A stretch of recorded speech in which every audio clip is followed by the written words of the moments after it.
Gareth Bennett, you continue and ignore the rest of the chamber. First Minister, sometimes I return to subjects here in the chamber that I have inquired about in the past, because it appears that nothing is happening. We seem to have reached this stage with Cardiff Central Railway Station. This is a major transport hub, of course, not just for people in Cardiff, but for people throughout Wales. And users will know that there is a lack of room at the station, particularly when there are major events in Cardiff, when people tend to get crammed together in the station like tin sardines. The Welsh public have been promised an upgrade of the central train station for some time. When do you think we are likely to get it?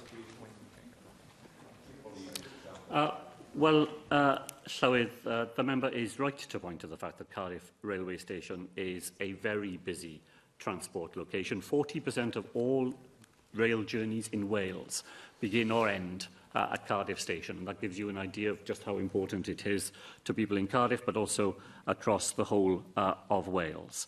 Now, investment in Cardiff Station is a matter not for the Welsh Government, but for the UK Government. We've referred already this afternoon to Mr Grayling and his outstanding success as a Minister. And on the long list of things that he has failed to attend to is the case for upgrading Cardiff Central Railway Station. Now, we have made the case time and again to him to persuade the UK Government to give Wales a fair share of the investment in the railways that we would get if you simply gave us the share of that our railway network represents of the UK network as a whole. We get nothing like a fair share.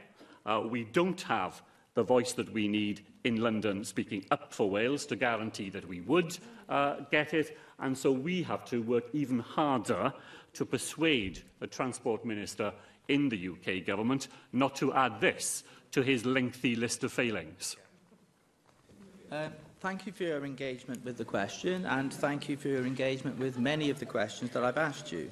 Now, unfortunately, I'm not here to scrutinise Chris Grayling and the UK Government. I'm here to scrutinise you and your government. Now, you have made this case before of the lack of investment, which I appreciate the point that you're making. Unfortunately, it doesn't help users of the railway station who are still waiting for some kind of development work to begin. Now, a wider reflection on how your Welsh Government operates might take in the fact that every week you or your fellow ministers tell us they are in some kind of funding dispute with the UK Government. We had the absurdity recently of Welsh residents not being let in for treatment at a hospital just across the border in Chester because of this. The whole point of having a Welsh Government here at the Assembly is supposed to be that things work better for the people of Wales. To the neutral observer, it might appear that all that happens in reality is that you and your ministers run an operation which does not benefit the people of Wales at all, because all that you do is waste time blaming your lack of action on funding decisions taken at Westminster and Whitehall. First Minister, don't the people of Wales deserve something a bit better from you? Llywydd, I don't see how the member makes any claim at all to be what he refers to as a neutral observer.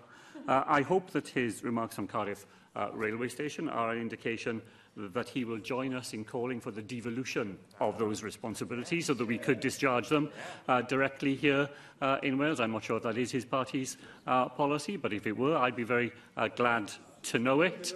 And where we are able to act, as in the bus station alongside the railway station in Cardiff, then it is the Welsh Government that has acted to ensure that the funding is available and the plan is in place and the bus station will be developed in a way that, provided we get the investment from the UK Government, that will turn into the transport hub that we have always wanted to see, with an interchange between different forms of public transport right here in the centre of our city.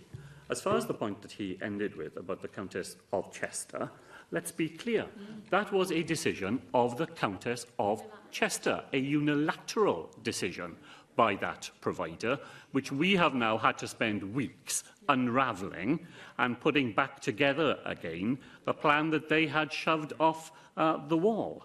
Now, you will have seen the statement that the Health Minister has put out, explaining how, by taking the actions we have taken, we now have an agreement through the Department of Health that will make sure that the Countess of Chester goes on treating Welsh patients.